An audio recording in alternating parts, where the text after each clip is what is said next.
Surprise adventures. It was Christmas time. The drivers, firemen, guards and the Fat Controller had been at home eating Christmas dinner and opening presents. But now the holiday was over and Thomas and his friends knew they would soon be very busy. All over the island of Sodor, aunts and uncles, cousins and nieces, nephews and grandparents were preparing to say goodbye to their families and return to their own homes. The bigger engines, such as Henry and Gordon, would pull extra carriages that day, but they didn't mind. It was good to have steam in their boilers again and to move into the crisp, cold air. Thomas watched the other engines puff importantly away. Soon it would be his turn. Then he realised that his driver had not arrived yet. Nor was his fireman anywhere to be seen, and there was no coal in his firebox. His two coaches, Annie and Clarabelle, shivered and grumbled in the shed. What was the matter? Bertie the bus came into the yard. "Hello, Thomas," he said. "Are you too tired to go out today?"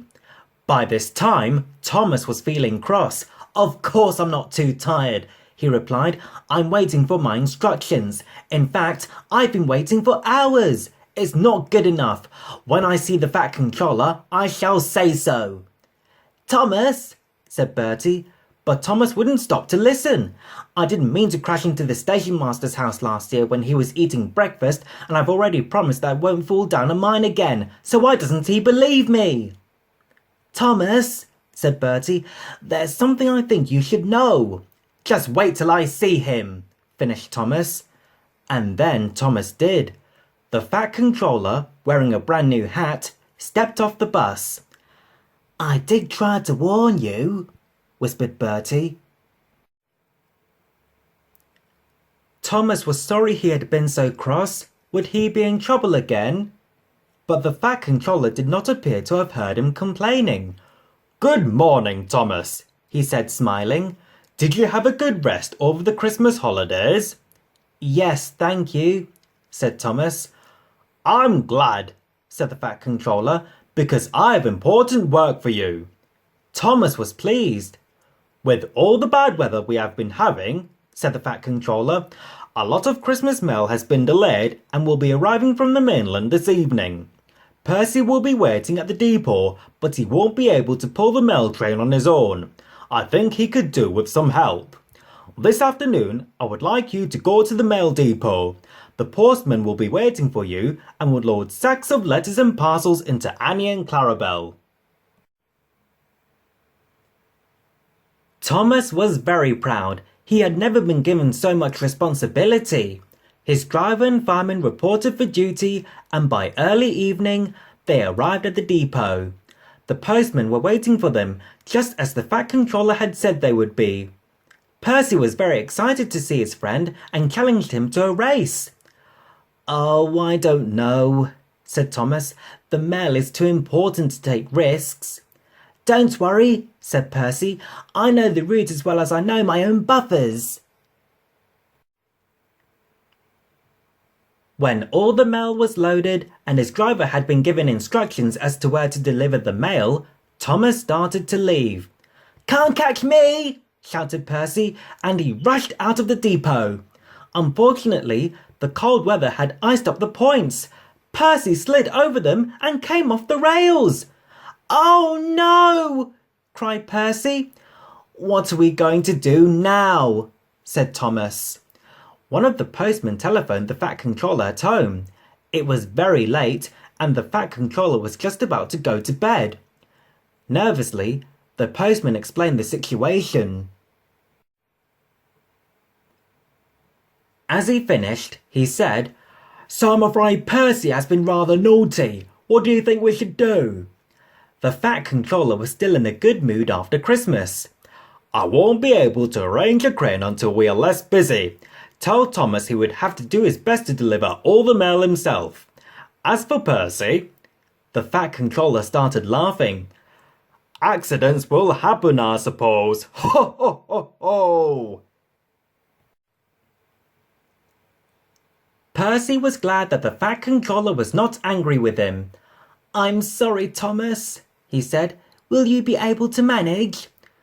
"I should think so," replied Thomas. Yes, I'm sure we will. Won't we, Annie and Clarabelle? Annie and Clarabelle weren't at all sure, as dozens of sacks filled with letters and parcels were transferred from the mail train to them. They're very heavy, complained Annie. I'm full, moaned Clarabelle. Percy is silly, they grumbled together. But Thomas remembered the time one winter when he wouldn't wear a snowplow and had ended up stuck in a snowdrift. Don't be too hard on him, he said to the carriages. We all make mistakes. Soon all the mail had been transferred into Annie and Clarabelle. The postmaster explained carefully to Thomas and his driver the places where the mail had to be dropped off to be collected next morning and then delivered through the letterboxes. Are you sure you'll be all right now? He said. Of course, replied Thomas. The fireman stoked the boiler and the driver opened the valve. Thomas's wheels started turning. With much creaking and groaning from Annie and Clarabelle, they moved slowly forward. It really is heavy, gasped Thomas. Fortunately, the first part of the track out of the mail depot was downhill. Before long, they were making good speed. The stars shone brightly in the winter sky. As the night wore on, and his driver dropped off mail sacks at the stations, Thomas's load grew lighter. Annie and Clarabelle were beginning to enjoy being out at night. They chattered noisily until the driver told them to be quiet. When Thomas stopped to take on water, the two carriages fell fast asleep. Shall we wait a while? Asked the fireman. I'm tired as well. We can't, said Thomas. We have to deliver all the mail before people get up in the morning. Just then, the driver looked up at the sky. There was not a star to be seen. We'd better get a move on, he said. I think a snowstorm is on its way. Reluctantly, Annie and Clarabelle woke up. Thomas and the mail train made good time, but even so, dawn was breaking when they arrived back at the engine shed. The Fat Controller was waiting for them. Well done, everybody, he said. Make sure you get a good sleep now. We should have a crane ready to put Percy back on rails tomorrow, but I'm afraid I'm going to have to ask you to go out again tonight. That's all right, said Thomas as he shunted safely back into his shed. We enjoyed ourselves, didn't we? But Annie and Clarabelle were sound asleep. His driver said, Good night, or is it good morning, Thomas? Thomas looked out of the shed window. He thought to himself, I must ask the driver to fit the snowplow when he comes back, and then fell fast asleep. By the afternoon, the island of Sodor was covered in snow. Thomas, Annie and Clarabelle were rested and full of energy. The driver fitted the snowplow and they set off back to the mail depot. There, Percy was being foolish and thoroughly derailed. I really am sorry about this, Thomas. Don't worry, said Thomas. The Fat Controller told me we'll have a crane over by tomorrow, so you don't have long to wait. This time, Annie and Clarabelle were enjoying the night's work. It grew colder and colder. Because he was working so hard and the fireman kept stoking the boiler, Thomas didn't notice. When they were crossing the bridge over the river, he suddenly heard a quacking sound. It's a duck, Thomas said to himself. What's he doing awake at this hour? Help! Quacked the duck. The driver looked over the bridge at the river. It's Donald's duck, and she's frozen, he said. The river's all ice. Help! Quacked Donald's duck once more. I've damaged my wing. I can't fly and I can't get off the ice. I'm very cold and I'm quite hungry. Thomas explained the situation to the driver. Oh dear, he replied. It won't be safe for me or the fireman to go on the ice, but we can't just leave her there. We'll have to call for help. Thomas whistled loudly for about 10 minutes. For miles around, lights came on in the houses as people wondered who was making all that noise in the middle of the night. But no one came to find out why. Thomas cried again. Shh, said the fireman. I can hear something. In the distance was the whirring sound of Harold the helicopter. Thomas whistled again, and before long, Harold was hovering overhead. "Evening, Thomas," he called. "I'm on safety patrol because of the bad weather. You know, rescuing people and that sort of thing. It looks as if I'm needed here. Well, you can depend on me." "Quack!" said the duck. "Quack what?" asked Harold. The driver explained. "If you can just go and rescue Donald's duck," he said, "we can take care of her on the train." "Easy," said Harold, and flew down towards the river. But it wasn't easy. Every time Harold drew near to Donald's duck, the wind from the rotor blades blew her across the ice so that she couldn't hop on board. "Wait!" shouted Thomas. "I've got an idea. Why don't you sort of blow her towards the river bank?" It was a very good idea. Harold carefully positioned himself and blew Donald's duck towards the side of the frozen river. Once there, she hopped onto Harold and was carried to the bridge where Thomas was waiting. "Well done, Harold," said Annie and Clarabelle. "You are our hero." "Just doing my job," said Harold. Then he flew off in search of someone else to rescue. The driver and fireman soon had Donald's duck warm and snug at the back of the cab. "The wing is not badly hurt," said the fireman. "You'll be as right as rain in a couple of days." "Quack! I'd rather be as right as rain, quack, and as wrong as ice," quacked Donald's duck. When they returned to the shed, the Fat Controller gave his driver and fireman permission to take care of Donald's duck for a few days until she recovered. "But first," he said, "you must get some rest.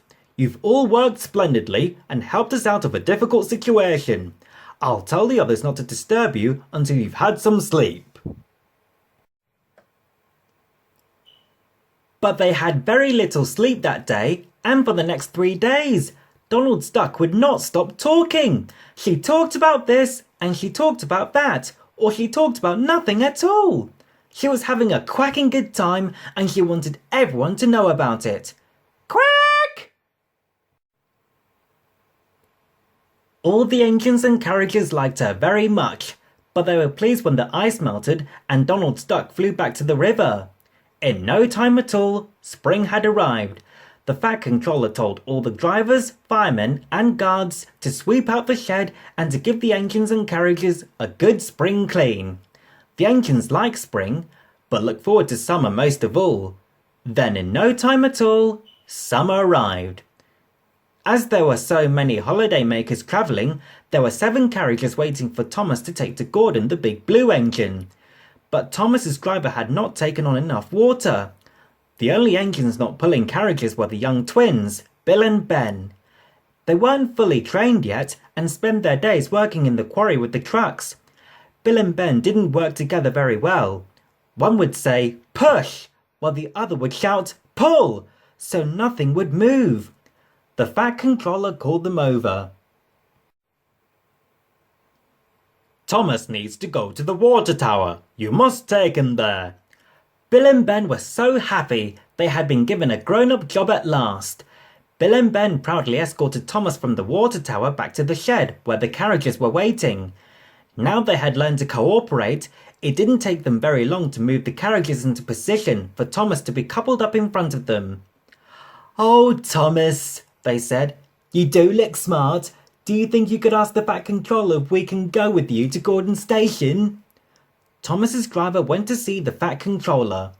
After a brief discussion, the Fat Controller made a decision. "Bill and Ben, as you have been really useful engines, I think you can go with Gordon and Thomas to the seaside."